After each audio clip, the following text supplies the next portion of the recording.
তুমি নাম জানো এটা? বাসাতে আইতে না আইতে বাসা বাসা শুরু করছে। আচ্ছা আচ্ছা, পরে পরে হইছে, এখন চুপ। এই মাস গেলে পরে বাসার নাম নিবা।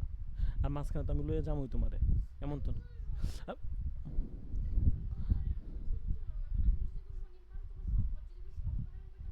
তো তুমি তো কইছো যে শনিবারে যাবে, বুধবারে আইবা, পরে আমি যে কইলাম সোমবারে যাবে, শুক্রবারে আইও, একই তো হইলো। একই তো হইলো নাকি? বুধাই সুদাই করতে আইছে, বুঝে না বুঝে না। যাও যাও, মানে নিশ্চিত কোনো সন্দেহ, খালি বাসা বাসা করে নিশ্চিত কোনো সন্দেহ হচ্ছে। আসসালামু আলাইকুম রহমতুল্লাহি বরকাত। আল্লাহু আকবার। জি, দেখেন, আল কুরআনুর রিয়াদি ওয়াল ইলমি, 2 নম্বর সবক আজকে, বিজ্ঞান এবং গাণিতিক কুরআন, দ্বিতীয় অধ্যায়।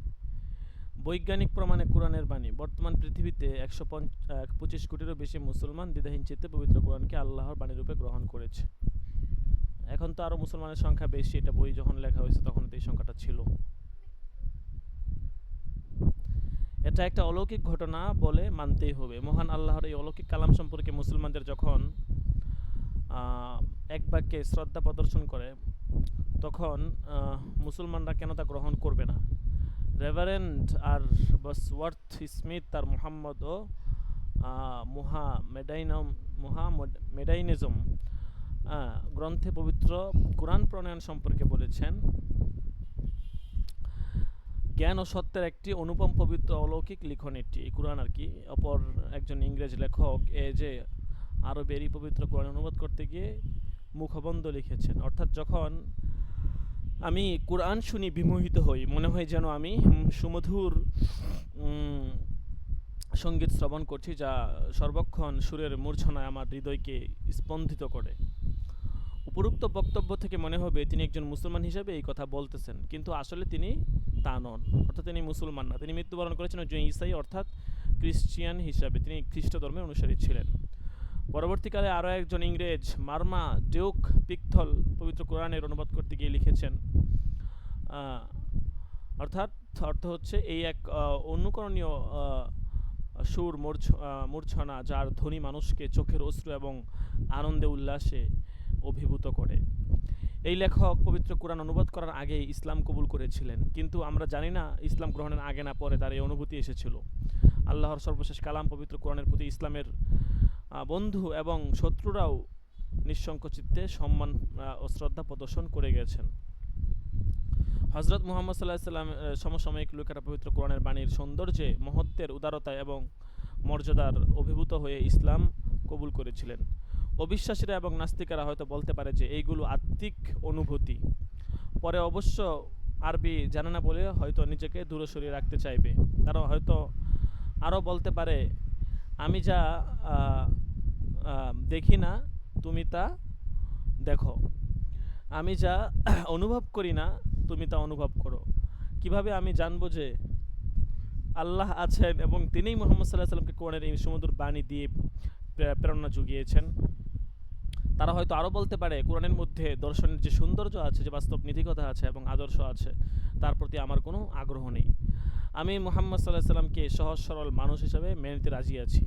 তিনি মানুষের কল্যাণের জন্য অনেক নীতিকথা দিয়ে গেছেন, যা সৌন্দর্যে ভরপুর। আমি যা মানতে পারি না তা হলো তোমরা মুসলমানরা তাকে নীতিশাস্ত্রের একজন অতি সাধারণ ব্যক্তি বলে মনে করো।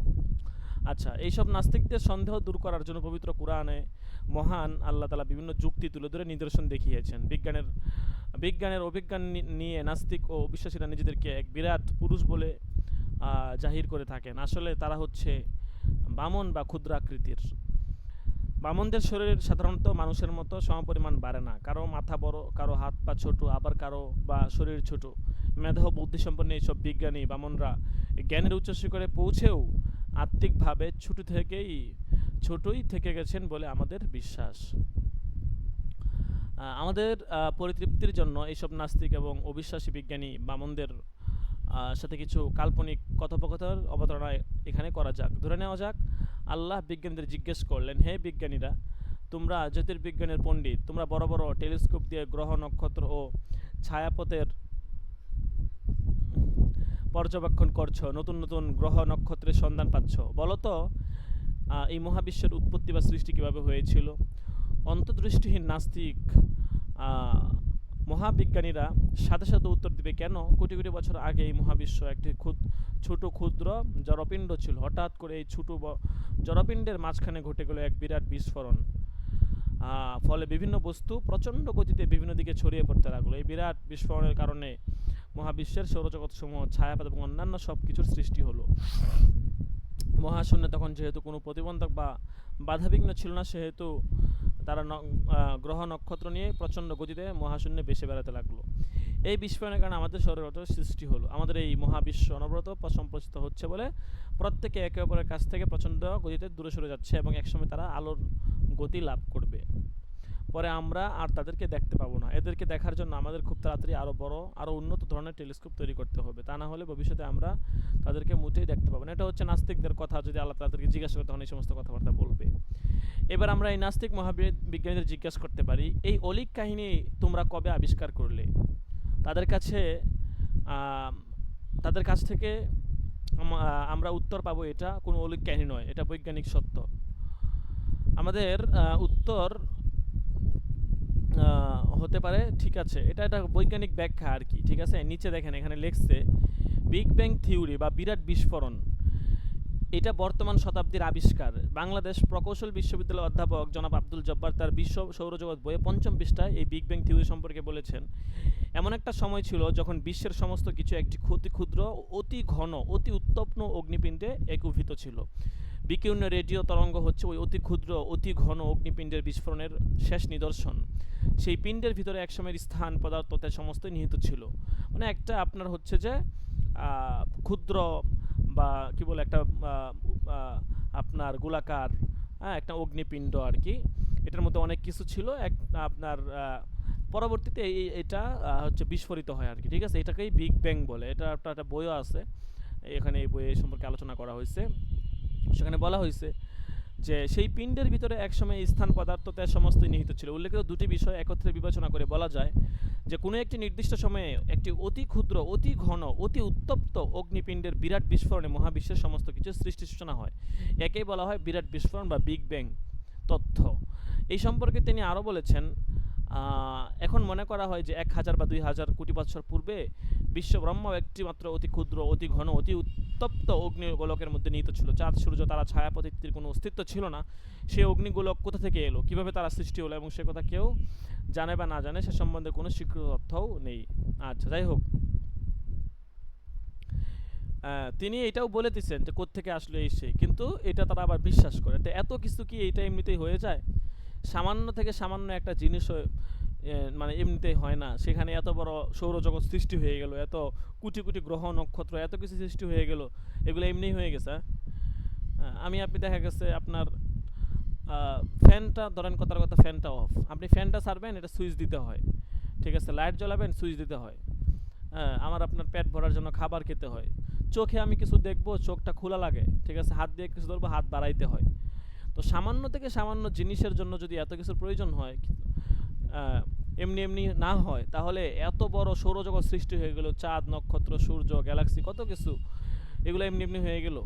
আবার তারা এই কথাও বলে যে এটা নাকি কেউ জানে না, এগুলো নাকি কোনো তথ্য নাই, এই ওদের অবস্থা। আচ্ছা, পরে বলতেছে যে তোমরা কখন এই বৈজ্ঞানিক সত্য আবিষ্কার করে, যে আল্লাহ জিজ্ঞাসা করে। তারা হয়তো বলবে কেন এই কিছুদিন আগে, অর্থাৎ এই 50 বছর আগে, মানুষের ইতিহাসে এই 50 বছর হয়তো কিছুদিন হতে পারে, অথচ 1400 বছর আগে আরবের মরুভূমিতে জন্মগ্রহণকারী নিরক্ষর মানুষের এই বিরাট বিস্ফোরণ তথ্য সম্প্রসারিত মহাবিশ্ব, আহ, যেটাকে আপনার এক্সপেন্ডিং ইউনিভার্সেস বলে, সেটার সম্পর্কে তথ্য থাকার কোনো কথা ছিল কি? অবশ্যই না। নাস্তিক মহাবিজ্ঞানী হয়তো উত্তর দেবে মোটেই নয়। তাহলে দেখা যাক আল্লাহ তালার কাছ থেকে অহিপ্রাপ্ত হয়ে মরুভূমির সেই নিরক্ষর মানুষটির কাছে 1400 বছর আগে তিনি কি বলেছিলেন। তিনি বলেছিলেন, আওয়ালাম ইয়ারাল্লাযিনা কাফারু আন্নাস সামাওয়াতু ওয়াল কানাতা রাতকান ফাফাতাহনাহুমা।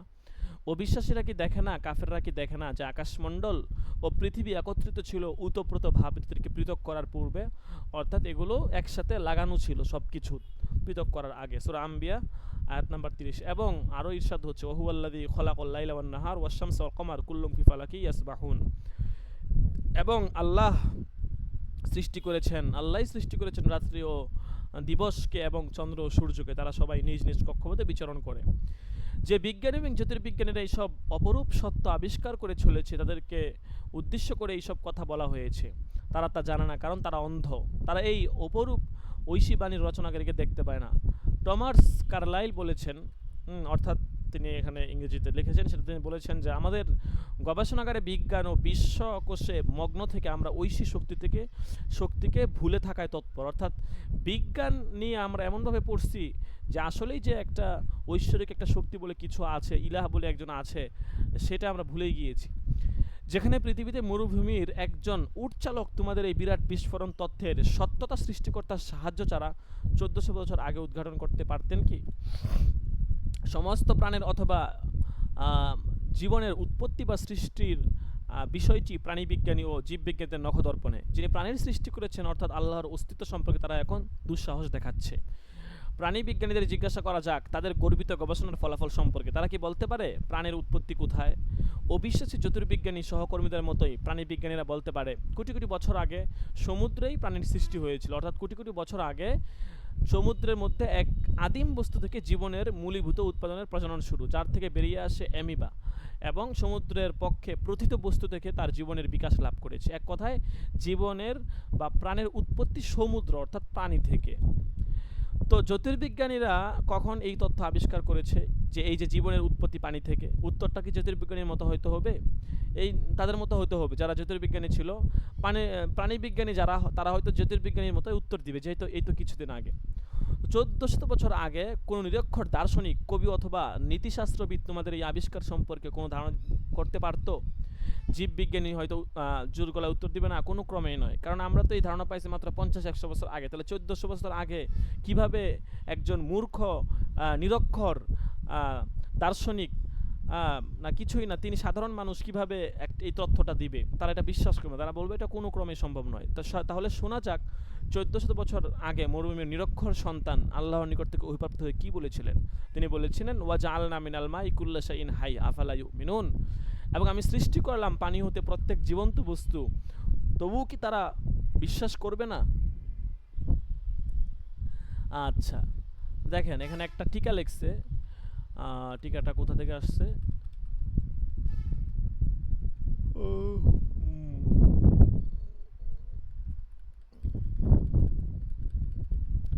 যে জনাব আব্দুল জব্বার তার বিশ্ব সৌরজগৎ বইয়ের জীবনের উপাদান অধ্যায়ে পৃথিবীতে জীবনের সৃষ্টি সম্পর্কে বলেছেন, এই গুরুত্বপূর্ণ ঘটনা সংঘটিত হয় পৃথিবীর আদি পানিতে, হয়তো বা সমুদ্র অথবা পানিতে, নদীতে অথবা স্থলভাগের উষ্ণ প্রসবনে। পানির মধ্যে অ্যামিনো অ্যাসিডের অণুসমূহ ঘটনাক্রমে বিভিন্নভাবে সংযোজিত হয়ে থাকে। জীবন সৃষ্টির প্রারম্ভে লক্ষ লক্ষ বছর এই প্রকার সংযোজনের মাধ্যমে প্রোটিন সৃষ্টির উপযুক্ত সংযোজন ঘটে এবং প্রোটিন বৃহদাণুর সৃষ্টি হয়। ঠিক একইভাবে নিউক্লিক ও অ্যাসিডেরও সৃষ্টি হয়। অবশিষ্ট আরও লক্ষ লক্ষ বৎসর প্রণয় নিবেদনের পরে প্রোটিন ও নিউক্লিক অ্যাসিডের মিলন ঘটে। এই মিলনের ফলে জীবনের সৃষ্টি হয়। অবশ্যই মহামিলনের পূর্বে আরও অনেক ঘটনা, দুর্ঘটনা, আবেদন নিবেদন, সমর্পণ, প্রত্যাখ্যান অনেক কিছুই ঘটে। জীবন সৃষ্টির আদি কাঠামো হয়তো অনেকটা এমনই ছিল। আচ্ছা, তো উপরোক্ত আয়াত যেগুলো আমরা তেলাওয়াত করলাম, এটা কারো পক্ষে বুঝতে অসুবিধা হয় না যে এই আয়াতগুলো সর্বশক্তিমান এবং সর্বজ্ঞ মহাবিশ্বের সৃষ্টিকর্তার নিকট থেকে সন্দেহবাদী বৈজ্ঞানিকদের জন্য পাঠানো হয়েছে, যা 1400 বছর আগে মরুভূমির একজন নিরক্ষর বাসিন্দার নিকট সঠিকভাবে পৌঁছেছিল। এই সকল আয়াতের নাজিলকারী তাদের কাছে প্রশ্ন রেখেছেন যে তোমরা কেন আল্লাহর প্রতি বিশ্বাস আনবে না? বিজ্ঞানী হিসেবে সব কিছু জানার পরেও তাদের সেই অবিশ্বাসী ব্যক্তি হওয়ার কথা, অবিশ্বাসী ব্যক্তি হওয়ার কথা, তাদের শেষ অবিশ্বাসী ব্যক্তি হওয়ার কথা, অথচ তারাই আজ অবিশ্বাসীদের মধ্যে প্রথম ব্যক্তি হিসেবে চিহ্নিত। কি দুর্বলতা তাদেরকে পেয়ে বসেছে। উদ্ভিদ তত্ত্ববিদ, প্রাণী তত্ত্ববিদ এবং পদার্থবিদগণ প্রকৃতির বিস্ময়কর বস্তুর অন্তর্নিহিত দৃশ্য দেখেও সৃষ্টিকর্তা মহান আল্লাহকে অস্বীকার করে। তাদের জানা দরকার আল্লাহর নবী হিসাবে হযরত মুহাম্মদ সাল্লাল্লাহু আলাইহি ওয়াসাল্লাম নিকট 1400 বছর আগে কি আয়াত নাজিল হয়েছিল। সুবহানাল্লাযী খলাকাল আজওয়াজা কুল্লাহা মিম্মা তুমবিতুল আরদ ওয়া মিন আনফুসিহিম ওয়া মিম্মা লা ইয়ালামুন। পবিত্র ও মহান সেই সত্তা যিনি সৃষ্টি করেছেন সকল বস্তুকে জোড়ায় জোড়ায়, অর্থাৎ সব কিছুকে তিনি জোড়ায় জোড়ায় সৃষ্টি করেছেন, তার মধ্যে যা পৃথিবী উৎপন্ন করে এবং তাদের নিজেদের জন্য ওইসব বস্তু যাদের সম্পর্কে কোনো জ্ঞান নেই। অর্থাৎ আল্লাহ তাআলা প্রতিটা বস্তুকে তিনি জোড়ায় জোড়ায় নেগেটিভ পজিটিভ করে সৃষ্টি করছেন। যেগুলো পৃথিবী উৎপন্ন করে এগুলোকেও তিনি জোড়ায় জোড়ায় সৃষ্টি করছেন। এগুলো আমাদের নিজেদের জন্যও হতে পারে এবং এমন বিষয়ে তিনি জোড়ায় জোড়ায় সৃষ্টি করেছেন যেগুলো সম্পর্কে আমাদের কোনো জ্ঞান নাই। এখন আমাদের এলেম নাই তাই বলে আল্লাহ তাআলার এই বাণী অসৎ ব্যাপারটা এমন না। আমরা হয়তো জানি না, আমরা হয়তো কিছু কিছু বিষয় দেখি যে জোড়ায় জোড়ায় মিল আছে, কিন্তু এরকম কত শত বিষয় আছে যেগুলো আমাদের নলেজে নাই, যে এটার জোড়া কি এটা আমরা জানি না, কিন্তু বাস্তবিক এটারও একটা জোড়া আছে, হয়তো আমাদের জ্ঞান এই সম্পর্কে নাই। এটা তো কোরআনেই বলছে মিম্মা লা ইয়ালামুন। আমরা যেগুলো জানি না এগুলোকেও আল্লাহ জোড়ায় জোড়ায় সৃষ্টি করছেন। ঠিক আছে, তো যেগুলো আমরা জানি, যেগুলো আমাদের চোখে দৃশ্যমান, এগুলো তো স্পষ্ট। প্রত্যেকটা বিষয় তার বিপরীত কিছু আছে এরকম, ঠিক আছে। কিন্তু যেগুলো আমরা জানি না এগুলাও আল্লাহ তাআলা জোড়ায় জোড়ায় সৃষ্টি করেছেন। আল্লাহ তাআলার কালামের এই আয়াতগুলো খুবই পরিষ্কার। মানুষ কর্তৃক আবিষ্কৃত প্রত্যেকটি বিষয়ে কোরআনের ছাত্ররা আল্লাহর সঠিক নির্দেশ দেখতে পায়। এগুলো হচ্ছে সন্ধাতীতভাবে মহান আল্লাহর প্রতি বিশ্বাসকে শক্তিশালী করার জন্য তার নিকট থেকে প্রাপ্ত নিদর্শন অলৌকিক ঘটনাসমূহ। ইন্না ফি যালিকা লাআয়াতিল লিল আলামিন, এতে রয়েছে জ্ঞানীদের জন্য নিদর্শন। আচ্ছা আচ্ছা, এটা ছিল 2 নাম্বার দরস। দেখেন আরেকটা সবক পড়ি। অনেকগুলো সবক তো হয়তো একদম বেশি আপনার ধীর ধীর গতিতে গেলে আবার দেখা গেছে পরে তাড়াহুড়া লেগে যাবে। ঠিক আছে, আরেকটা পড়ি। আবার তাফসীর কোরআন নাজিমের সবক আছে 11 নাম্বার সবক, ওইটাও তো পড়া লাগবে। ও আচ্ছা, ওইটা তো শেষ। আচ্ছা তাহলে 2 নাম্বারটা শেষ করে ফেলি। দেখেন 3 নাম্বারটা অল্প একটু আছে। ইন্না ফি যালিকা লাআয়াতিল আলামিন। আচ্ছা, অদৃষ্টির কি পরিহাস! আজকের জ্ঞানী ব্যক্তিরাই হচ্ছে আল্লাহর প্রতি বিদ্রোহ ঘোষণাকারী এবং অবিশ্বাসী।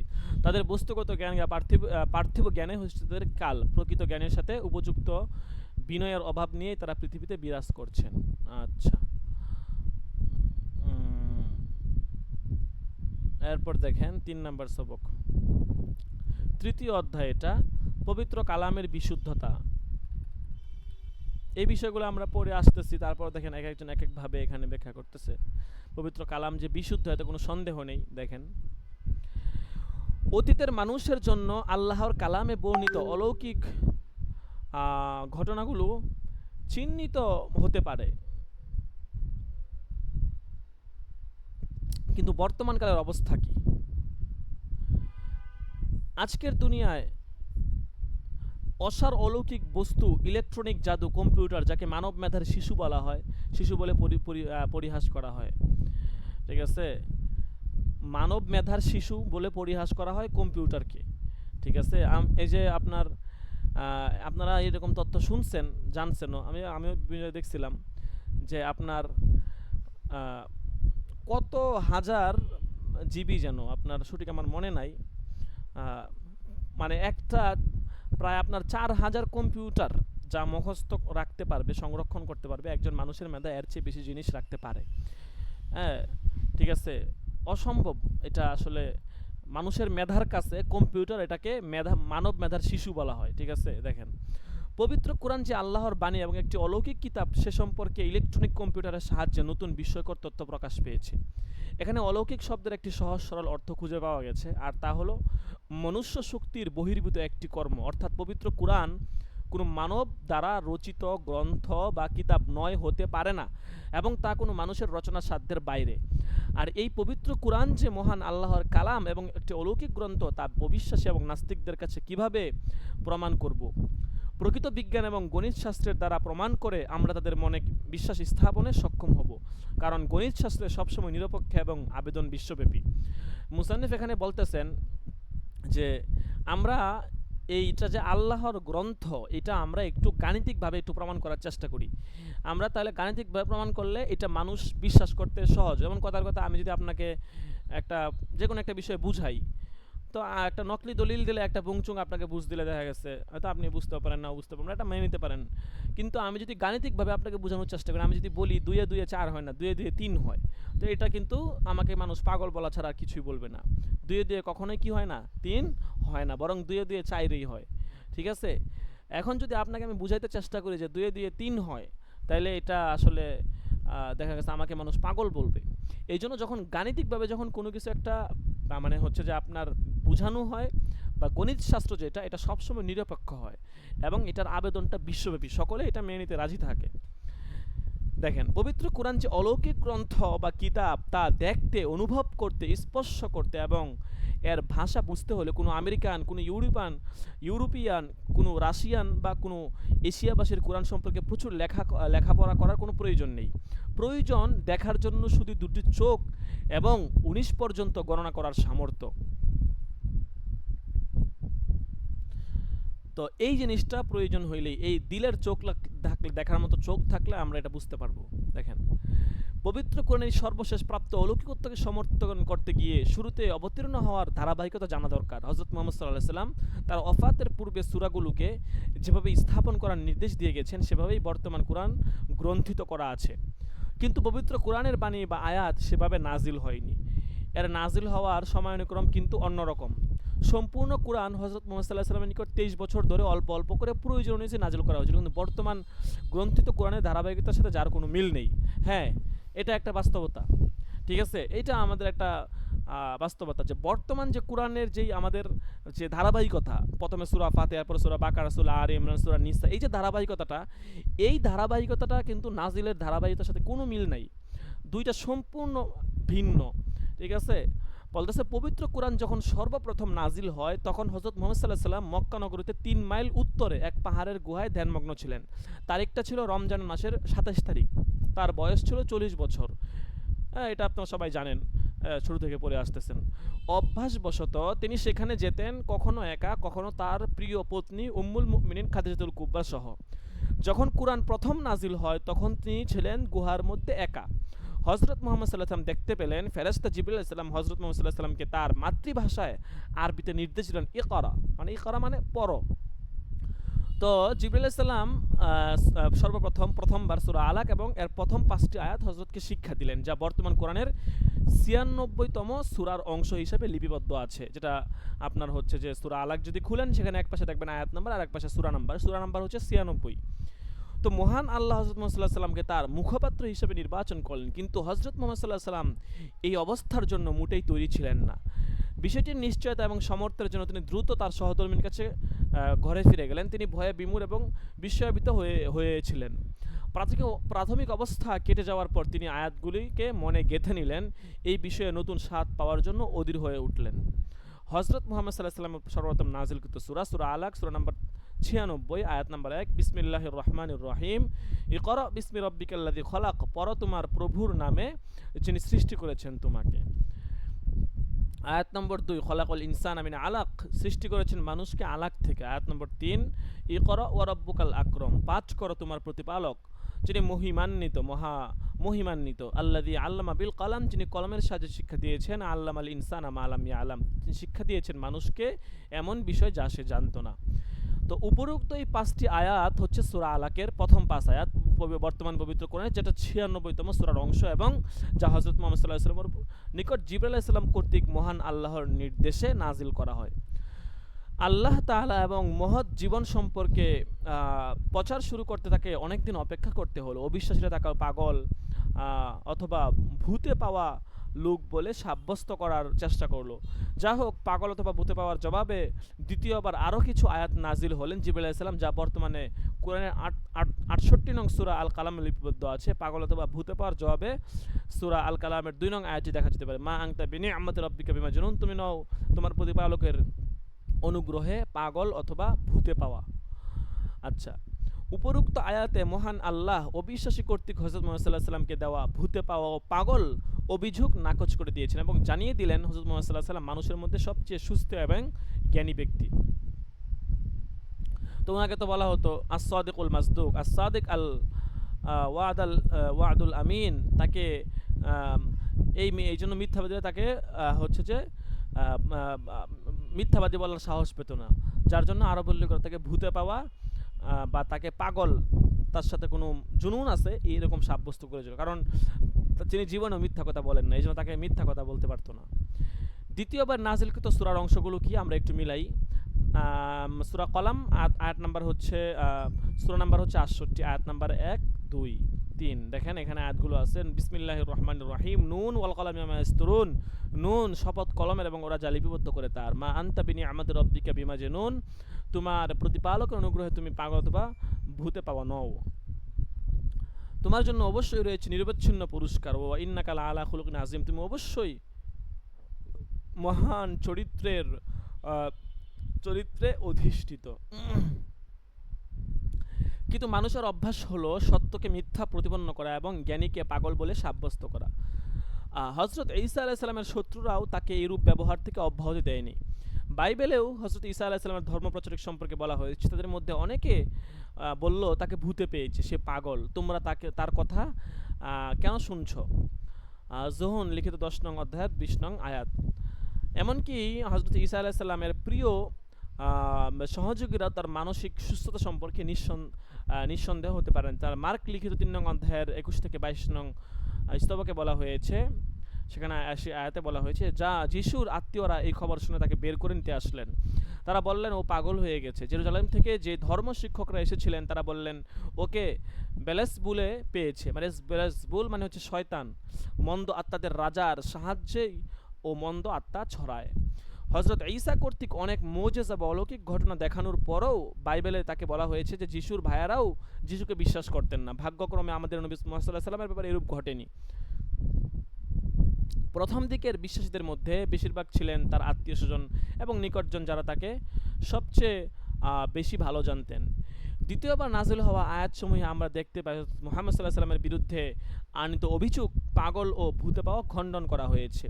তারপর হযরত জিবরাইল আলাইহিস সালাম নিয়ে এলেন সূরা মুজাম্মিল, যা কুরআন শরীফের 73 নং সূরা হিসাবে লিপিবদ্ধ। এখানে পাঠকের দৃষ্টি আকর্ষণের 5টি আয়াত সেখানে দেওয়া হলো।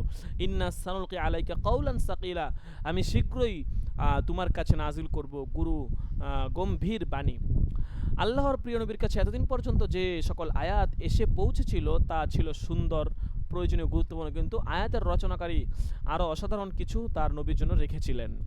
চতুর্থবার, 3বার এটা নাজিল হয়েছে। চতুর্থবার কোনগুলো? চতুর্থবার হযরত জিবরাইল আলাইহিস সালাম আমাদের নবীকে সূরা মুদ্দাসসিরের অর্ধেকের বেশি আয়াত শিক্ষা দিলেন, যা কোরআন শরীফের সূরা নং হচ্ছে 74 নং সূরা হিসেবে চিহ্নিত। 30 নং আয়াতটা ছিল আলাইহা তিসআতা আশার, এর উপরে আছে 19।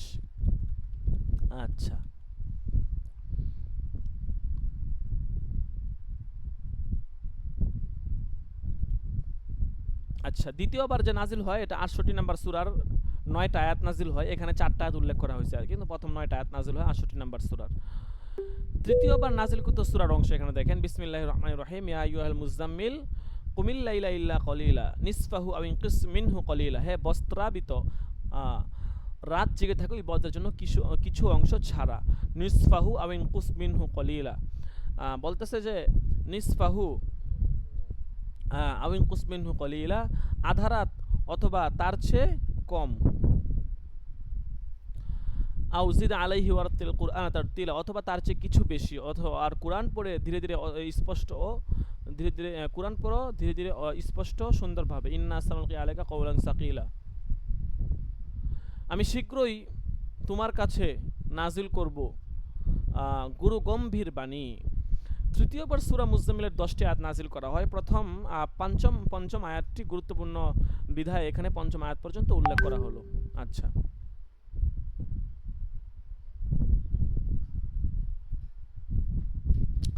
হজরত মোহাম্মদ সাল্লাহ সাল্লামকে একই সময়ে অনেক বেশি আয়াত অর্থাৎ সূরা মুদ্দাসিরের 30টি আয়াত জিবরাইল আলাইহিস সালাম শিক্ষা দিলেন। এটাই ছিল আয়াত নাজিল হওয়ার এই পর্যন্ত দীর্ঘ সময়। এর আগে কখনো 5টি, কখনো 9টি, আবার কখনো 10টি আয়াত নাজিল করা হয়।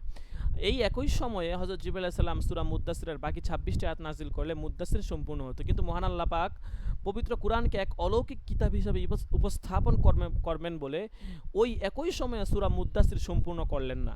তাই সূরা মুদ্দাসিরের 30 নং আয়াত আলাইহা তিসআতা আশার বলার পর হযরত জিবরাইল আলাইহিস সালাম থেমে গেলেন। অর্থাৎ সূরা মুদ্দাসিরের আপনার এই কয়টা আয়াত নাজিল হয় আর কি, আরও 26টা আয়াত বাকি ছিল। 26টা আয়াত বাকি মানে পূর্ণ হইলে তখন হচ্ছে যে আপনার পুরো সূরাটা পূর্ণ হইতো, কিন্তু আলাইহা তিসআতা আশার পর্যন্ত আপনার থেমে গেলেন। আর এটাই হচ্ছে সূরা মুজাম্মিলের 5 নং আয়াতের বর্ণিত সৌন্দর্য ও প্রয়োজনীয় গুরুত্বপূর্ণ আয়াত। চতুর্থবার নাজিলকৃত সূরার অংশ। চতুর্থবার কোন সূরা নাজিল হয়? বিসমিল্লাহির রহমানির রহিম, ইয়া আইয়ুহাল মুদ্দাসসির কুম ফাআনজির ওয়া রাব্বাকা ফাকাব্বির, এবং তোমার প্রতিপালকের শ্রেষ্ঠত্ব ঘোষণা করো, আর ওয়াসিয়াবাকা ফাতাহির, তোমার পরিচ্ছদ পবিত্র রাখো এবং সমস্ত অপবিত্রতা হতে দূরে থাকো। ওয়ার রুজুকা ফাহজুর ওয়ালা তামনুন তাস্তাকসির, অধিক পাওয়ার আশা প্রত্যাশায় দান করো না। ওয়ালি রব্বিকা ফাসবির, এবং তোমার প্রতিপালকের উদ্দেশ্যে ধৈর্য ধারণ করো। এভাবে 30 নং আয়াতে আলাইহা তিসআতা আশার। এখানে এসে হযরত জিবরাইল আলাইহিস সালাম থেমে গেলেন। চতুর্থবারে এই 30টি আয়াত নাযিল হয় এবং 30টি আয়াতটি অত্যন্ত গুরুত্বপূর্ণ। আচ্ছা, এখানে দেখেন, এখানে 4টা ধাপের কথা বলছে আর কি, ঠিক আছে। আমাদেরকে মনে রাখতে হবে কোন আয়াতে কোন ধাপে কতটুকু আয়াত নাজিল হয়, ঠিক আছে। এরপরে একটা ফিনিশিং টানবে আর কি, 3 নাম্বার সবক হয়তো যাবে আর কি, বুঝতে পারছেন। প্রথমবার হচ্ছে নাজিল হয় কি সূরা আপনার আলাক, ইকরা বিসমি রাব্বিকাল্লাযী খলাক। দ্বিতীয়বার নাজিল হয় সূরা নুন ওয়াল কলামি ওয়া মা ইয়াসতুরুন, কিছু অংশ। তারপর নাজিল হয় সূরা মুজাম্মিল, ঠিক আছে। এরপরে সর্বশেষ চতুর্থবারে আসে হচ্ছে যে আপনার কি সূরা মুদ্দাসসির, ইয়া আইয়ুহাল মুদ্দাসসির। এখান থেকে তিনি শুরু করছেন, শুরু করে 30 নং আয়াত পর্যন্ত তিনি গেছেন আলাইহা তিসআতা আশার। এখানে এসে তিনি হচ্ছে যে আপনার থেমে গেছেন, ঠিক আছে। তাহলে এটার একটা ফিনিশিং টানবে পরবর্তী সবকে, বুঝতে পারছেন। পরবর্তী সবকটা পড়লে বিষয়টা আরও খোলাসা হবে আর কি। তাহলে আজকে এতটুকুই থাকুক। এই সবকটা আমি আপনাদেরকে এটার হোয়াটসঅ্যাপে দিয়ে দিচ্ছি সবক 2টা।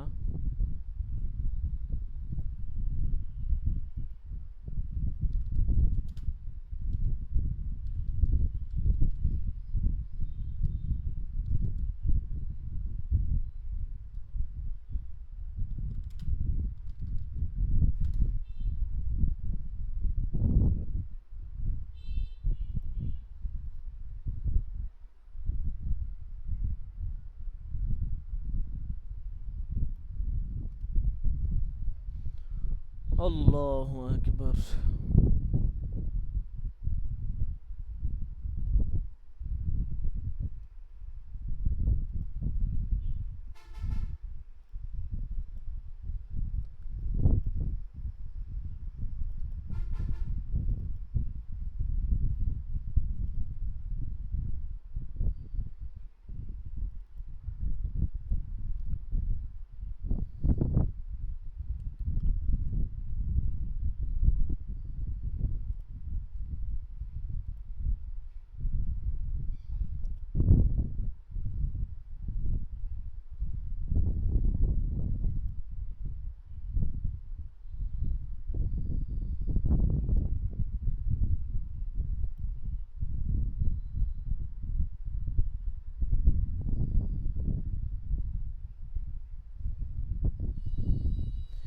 তো এখানে হচ্ছে যে আপনার 4টা ধাপ বলছে আর কি, ঠিক আছে। এরপর একটা ফিনিশিংয়ে যাবে সামনের সবকগুলোতে, ঠিক আছে, যে গাণিতিকভাবে আসলে কি মিলটা আছে। হ্যাঁ, এটা পরের সবকে বলবে, বুঝতে পারছেন? তো কোরআন রিয়াদি ওয়াল ইলমি 2 নাম্বার 3 নাম্বার সবক থাকুক, এরপরে এবার তাফসিরুল কোরআন আজিমে আসি। এটা এক সপ্তাহ হয়ে গেছে, এটা পড়া হচ্ছে না, দেখি একটা সবক পড়ে ফেলি।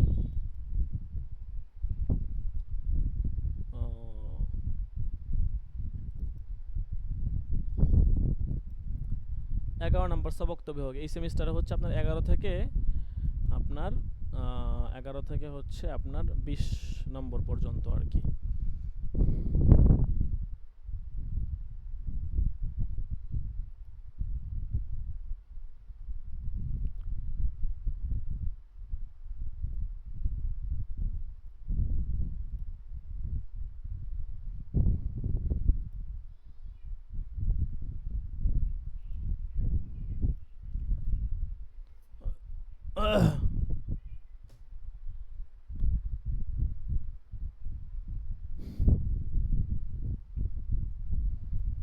দেখেন,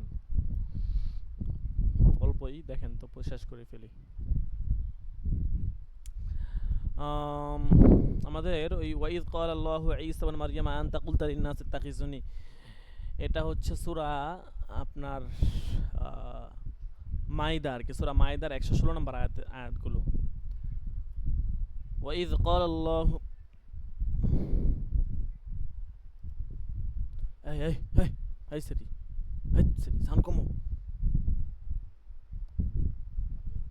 না, একটু না, সাউন্ড সারা দাও না, একটু না, এই পর্যন্ত আইকে শুরু করতেছি, সাউন্ড সারা দাও। আচ্ছা দেখেন, বিসমিল্লাহির রহমানির রহিম।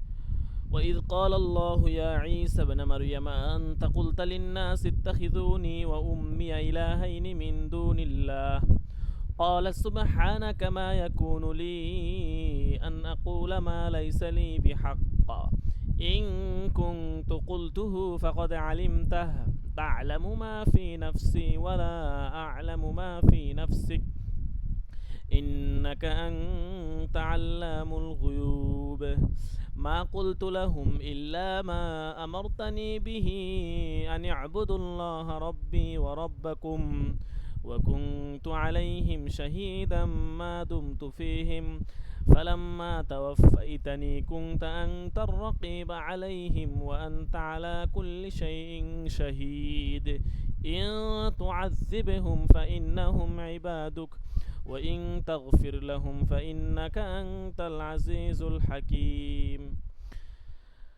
আল্লাহ তাআলা যখন বললেন, হে মরিয়াম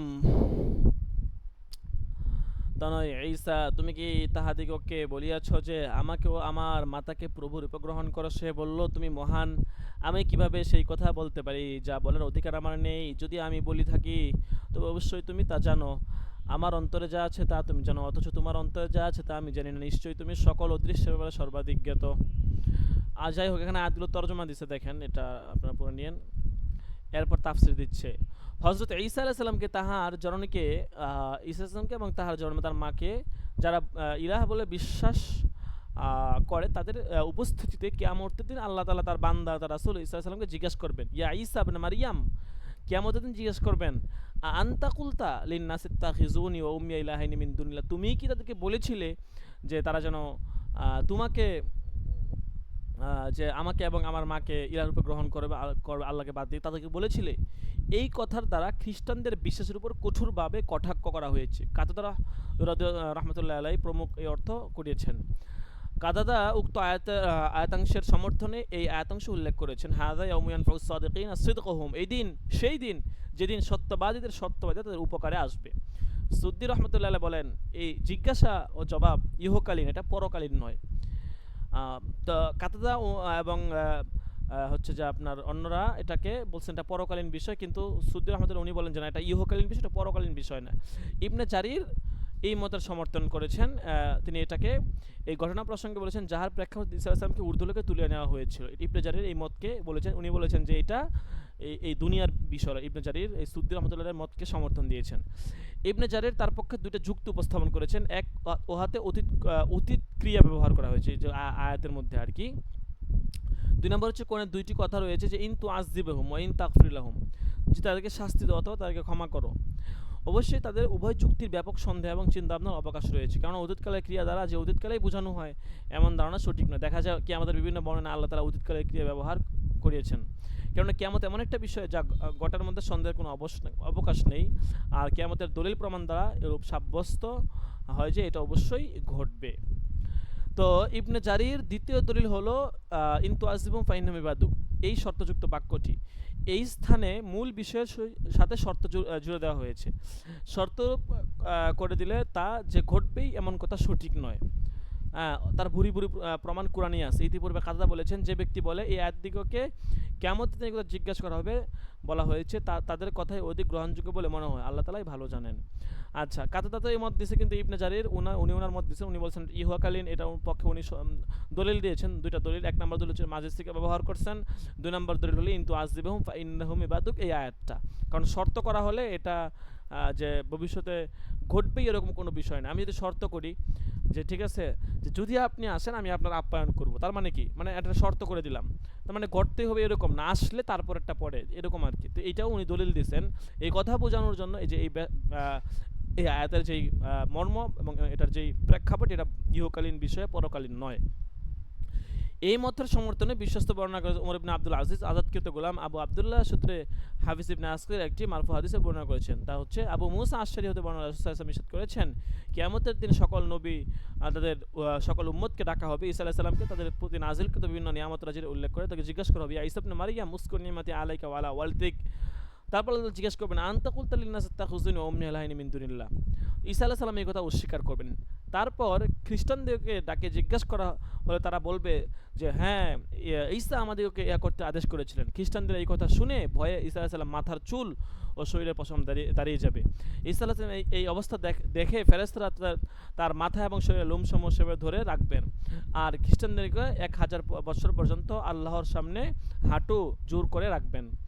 অতঃপর সাক্ষ্য প্রমাণ নেওয়া হবে তারা যে ঈসা আলাইহিস সালামকে শুলিবিদ্ধ করানোর চক্রান্ত করেছিলেন, এই কথা প্রমাণিত হওয়ার পর তাদেরকে জাহান্নামের দিকে টেনে যাওয়া হবে।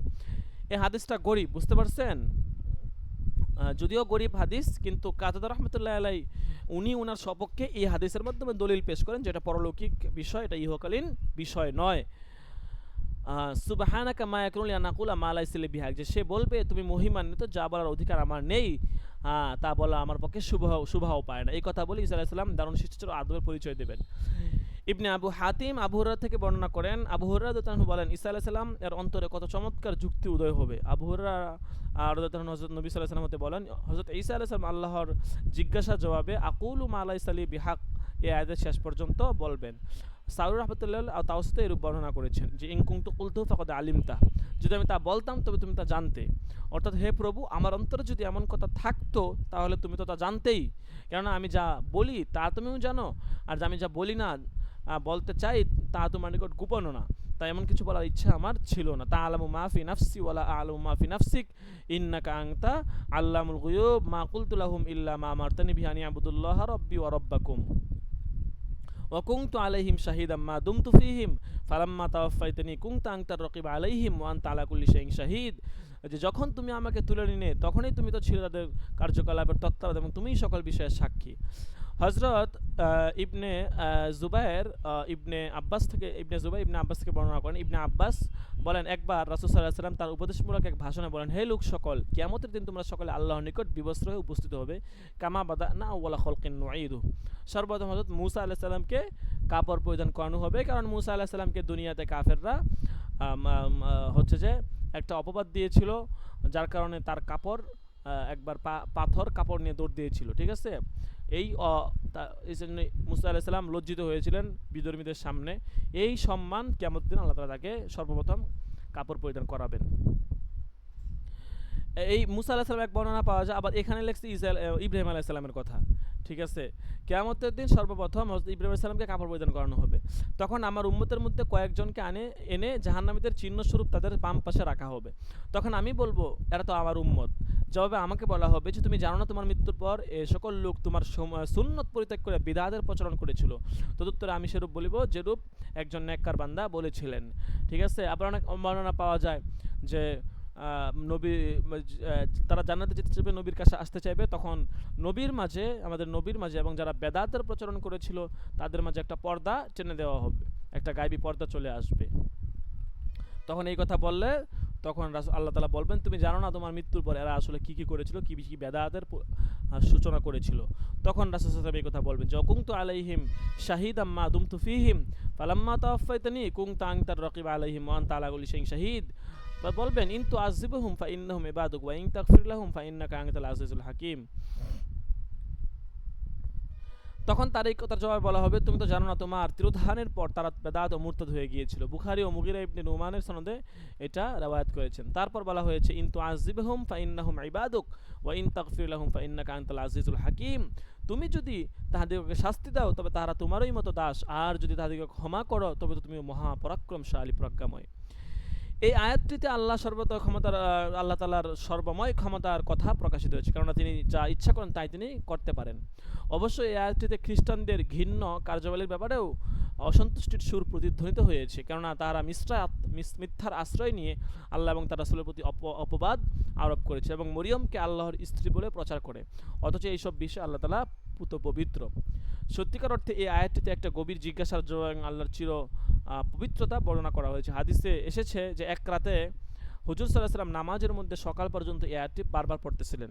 কোন আয়াতটা? এই আয়াতটা, ইন তুআযিবহুম ফাইন্নাহুম ইবাদুক ওয়া ইন তাগফির লাহুম ফাইন্নাকা আনতাল আজিজুল হাকীম। ইমাম আহমদ রাহমাতুল্লাহ আলাইহি আবু যর হতে বর্ণনা করেন, আবু যর বলেন হুজুর সাল্লাল্লাহু আলাইহি ওয়াসাল্লাম এক রাতে বারবার এই আয়াতটা পড়তেছিলেন, এভাবে সকাল হয়ে যায়। রুকু এবং সেজদাও তিনি আয়াত পড়তেছিলেন, সারা রাত ধরে তিনি শুধু এই আয়াতই পড়তেছিলেন, ইন তুআযিবহুম ফাইন্নাহুম ইবাদুক ওয়া ইন তাগফির লাহুম ফাইন। আয়াতটা খুবই সুন্দর, খুবই চমৎকার। সকালে আমি রাসূল সাল্লাল্লাহু আলাইহি ওয়াসাল্লামকে জিজ্ঞাসা করলাম, হে আল্লাহর রাসূল, আর কেন আপনি নামাজের মধ্যে সকাল পর্যন্ত বারবার এই আয়াত পাঠ করতেছিলেন এবং কেন আপনি রুকু সেজদাতে একই আয়াত পাঠ করতেছিলেন? জবাবে তিনি বলেন, আবু যর রাদিয়াল্লাহু আনহু বলেন যে আমি আমার রবের নিকট আমার উম্মতের শাফাআতের জন্য প্রার্থনা করতেছিলাম, তিনি শিরিক ব্যতীত সকল পাপ মোচন করার অঙ্গীকার আমাকে দিয়েছেন। অন্য একটি সূত্রে ইমাম আহমদ রাহমাতুল্লাহ আবু যর থেকে বর্ণনা করেন, আবু যর রাদিয়াল্লাহু আনহু বলেন এক রাতে, এটা আরেকটা সূত্র, আরেকটা রাওয়ায়াত আছে যে এক রাতে রাসূল সাল্লাল্লাহু আলাইহি ওয়াসাল্লাম এশার নামাজের ইমামতি করেন, অতঃপর সকলে ভিন্ন ঘরের মধ্যে চলে যান। যখন তিনি দেখেন নামাজ পড়ে সকলে চলে গিয়েছে, তখন তিনি ঘর হতে নামাজ পড়ার জন্য মসজিদে আসেন। আমিও আসিয়া তাহার পিছনে নামাজ পড়িবার জন্য দাঁড়াইলে তিনি আমাকে তাহার ডান দিকে সরিয়ে দাঁড়াবার জন্য ইঙ্গিত করেন। আমি তার ডান দিকে দাঁড়িয়ে নামাজ শুরু করি। ইতিমধ্যে ইবনে মাসউদ রাদিয়াল্লাহু আনহু এসে রাসূল সাল্লাল্লাহু আলাইহি ওয়াসাল্লামের পিছনে দাঁড়ান। তিনি তাহাকে তার বাম দিকে এসে দাঁড়াতে বললেন। আমরা তিনজন দাঁড়ায় ভিন্ন ভিন্নভাবে নিজ নিজ নামাজ পড়তেছিলাম এবং নিজ ইচ্ছামতো কোরআনের এক স্থান থেকে এক স্থান হতে এক একজন পড়তেছিলাম, নিজের মতো করে পড়তেছিলাম। কিন্তু রাসূল সাল্লাল্লাহু আলাইহি ওয়াসাল্লাম নামাজের মধ্যে ফজর পর্যন্ত বারবার একটি আয়াতই পড়তে থাকেন, ইন তুআযিবহুম ফাইন্নাহুম ইবাদুক ওয়া ইন তাগফির লাহুম ফাইন্নাকা আনতাল আজিজুল হাকীম। সকালবেলা আমি আব্দুল্লাহ ইবনে মাসউদকে বললাম, তুমি হুজুর সাল্লাল্লাহু আলাইহি ওয়াসাল্লামকে রাতভর একটি আয়াত বারবার পড়ার হেতু সম্পর্কে জিজ্ঞাসা করো। সে বলল, হুজুর সাল্লাল্লাহু আলাইহি ওয়াসাল্লাম যতক্ষণ স্বেচ্ছায় না বলবে আমি কিছু জিজ্ঞাসা করব না। অতঃপর আব্দুল্লাহ ইবনে মাসউদ আবু যরকে বলল আর কি। অতঃপর আমি আব্দুল্লাহ ইবনে আবু যর রাদিয়াল্লাহু আনহু বলেন যে আমি অত্যন্ত বিনয়ের সাথে বললাম, হে আল্লাহর রাসূল, আমার পিতামাতা আপনার জন্য কুরবান হোক, সমস্ত কোরআন আপনার সিনায় রক্ষিত, কিন্তু আপনি একটি মাত্র আয়াত কেন পড়তেছিলেন, অথচ আমরা কেউ এমনটা করলে আপনি তা নিষেধ করেন। জবাবে রাসূল সাল্লাল্লাহু আলাইহি ওয়াসাল্লাম বলেন, আমি আল্লাহর নিকট আমার উম্মতের জন্য প্রার্থনা করতেছিলাম। আমি জিজ্ঞাসা করলাম আল্লাহর পক্ষ থেকে কি জবাব আসছে। তিনি বললেন, সেই জবাব সম্পর্কে যদি আমি তোমাদেরকে অবহিত করি তাহলে তোমরা নামাজ ছাড়িয়ে দিবে। আমি বললাম, তবে কি আমি সেই সুসংবাদ লোকদেরকে দিব না? তিনি বললেন, হ্যাঁ।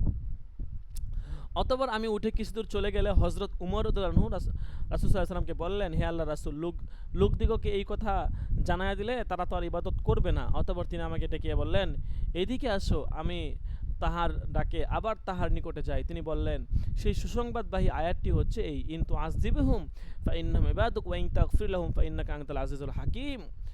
তুমি যদি তাদেরকে শাস্তি দাও তবে তারা তোমারই দাস, আর যদি তাদেরকে ক্ষমা করো তবে তো তুমি মহাপরাক্রমশালী প্রজ্ঞাময়। ইবনে আবু হাতিম আব্দুল্লাহ ইবনে আমর ইবনে আস থেকে বর্ণনা করেন যে আব্দুল্লাহ ইবনে আমর ইবনে আস বলেন, একদা রাসূল সাল্লাল্লাহু আলাইহি ওয়াসাল্লাম ঈসা আলাইহিস সালামের যে আয়াতটা, যে ইন তুআযিবহুম ফাইন্নাহুম ইবাদুক, এই আয়াতটা পাঠ করেন। অতঃপর হাত তুলে বলেন, হে আল্লাহ আমার উম্মত, এই বলে কাঁদতে থাকেন। তখন আল্লাহ তাআলা জিবরাইল আলাইহিস সালামকে ডাকিয়ে বললেন, হে জিবরাইল আলাইহিস সালাম, তুমি এই মুহূর্তে মুহাম্মদ সাল্লাল্লাহু আলাইহি ওয়াসাল্লামের নিকট যাও এবং তাকে বলো আপনার প্রভু সর্বাধিক জ্ঞাত। অথবা তাকে জিজ্ঞেস করো কেন সে কাঁদতেছে। এই আদেশ মতো জিবরাইল আলাইহিস সালাম বললেন, আমার কাদার কারণ সম্বন্ধে আল্লাহই ভালো জানেন। অতঃপর আল্লাহ তাআলা জিবরাইল আলাইহিস সালামকে ডাকে বললেন, হে জিবরাইল, তুমি মুহাম্মদ সাল্লাল্লাহু আলাইহি সাল্লামকে গিয়ে বলো আমি তার উম্মতের ব্যাপারে তার সন্তুষ্টিমূলক ব্যবস্থা গ্রহণ করবে এবং তার উম্মতের ব্যাপারে তাকে দুঃখ দিব না। এবং আহমদ রাহমাতুল্লাহ আলাইহি হুযায়ফা ইবনে ইয়ামান হতে বর্ণনা করেন, হুযায়ফা ইবনে ইয়ামান রাদিয়াল্লাহু আনহু বলেন, একদিন রাসূল সাল্লাল্লাহু আলাইহি সাল্লাম আমাদের নিকট এত বিলম্ব করে আসেন যে আমরা ভাবতে থাকি তিনি হয়তো আর আসবেন না। অবশেষে তিনি এসে সেজদায় লুটে পড়েন। তিনি সেজদায় এত দীর্ঘ সময় থাকেন যে আমরা বলতে থাকি এবার বুঝি তার আত্মা বাহির হয়ে যাবে। পরিশেষে তিনি সেজদা হতে মাথা তুলে বলেন, আমার প্রভু আমার উম্মতের ব্যাপারে পরামর্শ চাইছেন যে তিনি তাদের ব্যাপারে কি করবেন। আমি তাকে বললাম, হে আমার রব, তারা তো আপনারই সৃষ্টি, আপনারই বান্দা। তিনি এ ব্যাপারে আমার নিকট আবার পরামর্শ চাইলে আমি এই কথাই বলেছি। অতঃপর তিনি আমাকে বললেন, হে মুহাম্মদ, আমি তোমাকে তোমার উম্মতের ব্যাপারে অসন্তুষ্ট করব না। আমাকে এই বলিয়া সুসংবাদ দেন যে সর্বপ্রথম আমার সঙ্গে আমার 70,000 উম্মত বেহেশতে প্রবেশাধিকার পাইবে এবং সেই 70,000-এর প্রত্যেকের সঙ্গে করিয়া অন্য 70,000 নিয়ে যাওয়ার অধিকার থাকবে। তাহার হিসাব নিকাশ ব্যতীত বেহেশতে প্রবেশ করতে থাকিবে। অথবা জিবরাইল আলাইহিস সালামকে আমার নিকট পাঠায় বলা হয়েছে, তুমি যা ইচ্ছা প্রার্থনা করো, কবুল করা হবে এবং যা তোমার চাহিদা আছে বলো, সব দেওয়া হবে। আমি তাকে জিজ্ঞাসা করলাম, সত্যি কি আল্লাহ তার রাসূলের প্রার্থনা কবুল করার ইচ্ছা আছে? তিনি বললেন, আল্লাহ তাআলা আমাকে আপনার নিকট প্রেরণ করেছেন আপনার চাহিদা পূরণ করে দেওয়ার জন্য। অতঃপর আল্লাহ তাআলা আমাকে আমার চাওয়ার সব কিছু দিয়েছেন, কিন্তু এই নিয়ে আমি গর্ব করি না। আর আল্লাহ তাআলা আমার পূর্বের সকল পাপ ক্ষমা করে দিয়েছেন। আমি এখন সুস্থ এবং সবল। আমার আরও বৈশিষ্ট্য রয়েছে, তা হলো আমার যথার্থ উম্মত কখনো দুর্ভিক্ষে মারা যাবে না এবং পরাজিত হবে না। দ্বিতীয়ত, তিনি আমাকে কাউসার দান করেছেন, তা জান্নাতের একটি প্রসবন ধারা, ও আমার হাউজের সহিত আসিয়া মিলিত হবে। পরন্তু আমাকে এমন ইজ্জত সম্মান ও প্রভাব দেওয়া হয়েছে যার প্রতিক্রিয়া 1 মাস পথের দূরত্ব হইতেও প্রকাশ পাবে। আমাকে এই মর্যাদা দেওয়া হয়েছে যে নবীগণের মধ্যে আমি প্রথম বেহেশতে প্রবেশ করব। আমারও আমার উম্মতের জন্য গনিমত হালাল ও পবিত্র করা হয়েছে। ইয়া ব্যতীত আরও বহু জিনিস আমাদের জন্য হালাল করা হয়েছে যা আমাদের পূর্ববর্তীদের জন্য হারাম ছিল, আর আমাদের দ্বীনের মধ্যে কোন ধরনের কাঠিন্য ও অসংলগ্নতা তিনি রাখেন নাই। আচ্ছা, এই হচ্ছে আমাদের আজকের পড়া। এরপরে ক্বালাল্লাহু হাযা ইয়ামিনান ফাসাদিকুনা সিদকুহুম, এখানেও কিছু আয়াত আছে। আচ্ছা, এইগুলো মনে হয় আমাদের পড়ার মধ্যে আছে, যেহেতু সূরা মাইদা সমাপ্ত হয়ে গেছে। দেখেন শেষের আয়াতগুলা। তো নবীর সুপারিশ পাইতে হলে ওই রকম আমল করতে, বুঝতে পারছেন? আমল না করলে তো মনে করেন দেখা গেছে খালি ভরসা করে বসে থাকলে হবে না, তাহলে তো আর নবী যে সুপারিশ করবে না। দেখেন, ক্বালাল্লাহু হাযা ইয়াউমু ইয়ানফা'উ আস-সাদিকিনা সিদকুহুম লাহুম জান্নাতুন তাজরি মিন তাহতিহাল আনহারু খালিদিনা ফিহা আবাদা রাদিয়াল্লাহু আনহুম ওয়া রাদু আন যালিকাল ফাওজুল আযীম লিল্লাহি মুলকুস সামাওয়াতি ওয়াল আরদি ওয়া মা ফীহিন ওয়া হুয়া আলা কুল্লি শাইইন কাদির। এতে তাফসিরে বলা হচ্ছে, আল্লাহ তাআলা হযরত ঈসা আলাইহিস সালামের জবাবের প্রেক্ষিতে মিথ্যাবাদী মুলহিদ খ্রিস্টানদের প্রতি অসন্তোষ প্রকাশ করে বলবেন, হাযা ইয়াউমু ইয়ানফা'উস সাদিকুনা সিদকুহুম, অর্থাৎ এটাই সেই দিন যেদিন সত্যবাদীগণ তাদের সত্যানুসরণের জন্য উপকৃত হবে। ইবনে আব্বাস রাদিয়াল্লাহু আনহু হতে যাহাক বলেন, এটা সেই দিন যেদিন একত্ববাদীগণ তাদের একত্ববাদের জন্য উপকৃত হবে। লাহুম জান্নাতুন তাজরি মিন তাহতিহাল আনহারু খালিদিনা ফিহা আবাদা, তাদের জন্য আছে জান্নাত যার পাদদেশে নদী প্রবাহিত, তারা যেখানে চিরস্থায়ী থাকবে। অর্থাৎ জান্নাত হচ্ছে তাদের চিরস্থায়ী নিবাস। সেখান হতে কখনো তাদেরকে বাহির করা হবে না এবং তাদেরকে সেখানে টানিয়ে হেঁচড়েও নেওয়া হবে না, কারণ আল্লাহ তাদের প্রতি সুপ্রসন্ন এবং তারাও তাদের সন্তুষ্ট। যথা অন্যত্র আল্লাহ তাআলা বলেছেন, ওয়ারিদওয়ানুম মিনাল্লাহি আকবার, আল্লাহর সন্তুষ্টি সর্বশ্রেষ্ঠ পুরস্কার। এই বিষয় সম্পর্কে পরবর্তী হাদিসে আলোচিত হবে। আচ্ছা, ইবনে আবু হাতিম আনাস হতে বর্ণনা করেন যে আনাস বলেন, রাসূলুল্লাহ সাল্লাল্লাহু আলাইহি ওয়াসাল্লাম বলেছেন, সেই দিন আল্লাহ স্বমহিমায় প্রকাশিত হয়ে বলবেন, তোমরা আমার নিকট প্রার্থনা করো, আমি তোমাদের প্রার্থনা গ্রহণ করব। তখন সকলে তাহার সন্তুষ্টি আমার নিকট সকলে তার সন্তুষ্টি প্রার্থনা করিলে তিনি বলবেন, আমার সন্তুষ্টি তোমাদেরকে আমার ঘরে প্রবেশ করার বৈধ অধিকার দিয়েছে। অতঃপর বলিবেন, আজ আমি তোমাদের নিকট পূর্ণ দয়ার অবয়বে প্রকাশিত হয়েছি, তোমরা আমার নিকট চাও, যা চাইবে আমি তাই দিব। এবারও তারা আল্লাহর সন্তুষ্টি প্রাপ্তির দরখাস্ত করবে। তিনি বলবেন, তোমরা সাক্ষী থাকো, আল্লাহ তাআলা তোমাদের প্রতি সন্তুষ্ট। অতঃপর বলা হয়েছে, যালিকাল ফাউজুল আযীম, অর্থাৎ এটাই হচ্ছে এমন সাফল্য যেই সফলতার কোনো অস্তিত্ব নেই। আল্লাহ তাআলা বলেছেন, লিমিসলি হাযা ফালইআমালিল আমিলুন, আমলকারীদের এটার জন্যই আমল করা উচিত। আখিরাতের জীবনের জন্যই আমল করা উচিত। দুনিয়ার পার্থিব জীবন তো মনে করেন যে অল্প কয়েকদিনের ভোগ সামগ্রী মাত্র।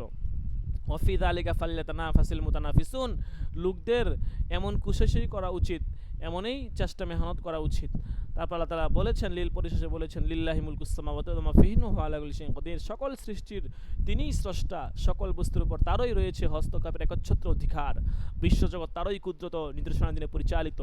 এই মহান সত্তার কোনো উপমা বা তুলনা নেই, তাহার সমকক্ষ কেউ নেই, নাই তাহার কোনো মন্ত্রণাদাতা এবং বিচারকর্তা, এবং নাই তাহার কোনো জন্মদাতা ও সন্তান ও সঙ্গী। এক কথায় তিনি ইলাহ, তার কোনো সমকক্ষ, কোনো রব নেই। ইবনে ওয়াহাব আব্দুল্লাহ ইবনে উমর থেকে বর্ণনা করেন, আব্দুল্লাহ ইবনে উমর বলেন, সকল সূরার শেষে এই সূরা মাইদা কি হয়েছে, নাজিল হয়েছে। আচ্ছা যাক, আলহামদুলিল্লাহ আমরা হচ্ছে যে 11 নম্বর সবকটা আলহামদুলিল্লাহ শেষ করতে পেরেছি। আচ্ছা, এটা আপনাদেরকে হোয়াটসঅ্যাপ গ্রুপে দিয়ে দেই।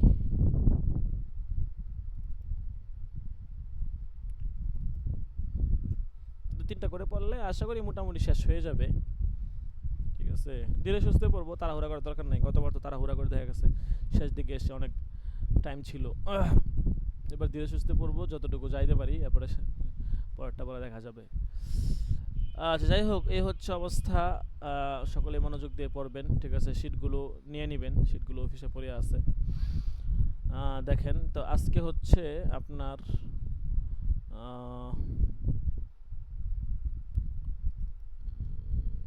নাম্বার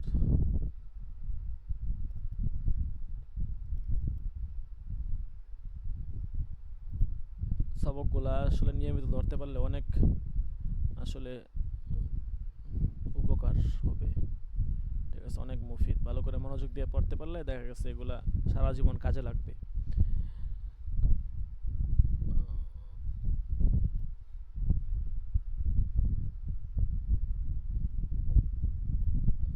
আচ্ছা, আজকে হচ্ছে 36 নম্বর সবক, ঠিক আছে।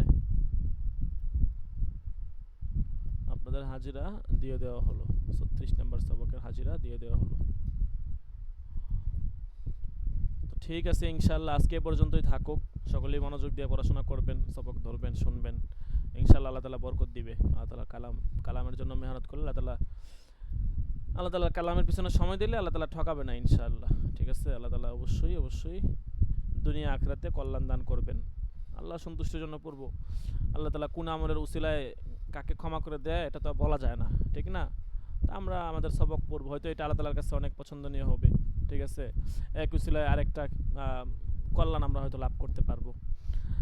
আচ্ছা, তো আজকে পর্যন্তই থাকুক ইনশাল্লাহ। আজকে তো মঙ্গলবার চলে গেলো, আরেকবার বৃহস্পতিবার দিন সবক হবে ইনশাল্লাহ। 9:30 থেকে শুরু হবে, 10:30 11:30 পর্যন্ত চলবে ইনশাআল্লাহ। তো ঠিক আছে, সকলে ভালো থাকবেন, সুস্থ থাকবেন। সকলের সুস্বাস্থ্য কামনা করে আজকের মতো এখানে বিদায় নিচ্ছি। আসসালামু আলাইকুম ওয়া রাহমাতুল্লাহি ওয়া বারাকাতুহু। ওয়ালাইকুম আসসালাম ওয়া রাহমাতুল্লাহ।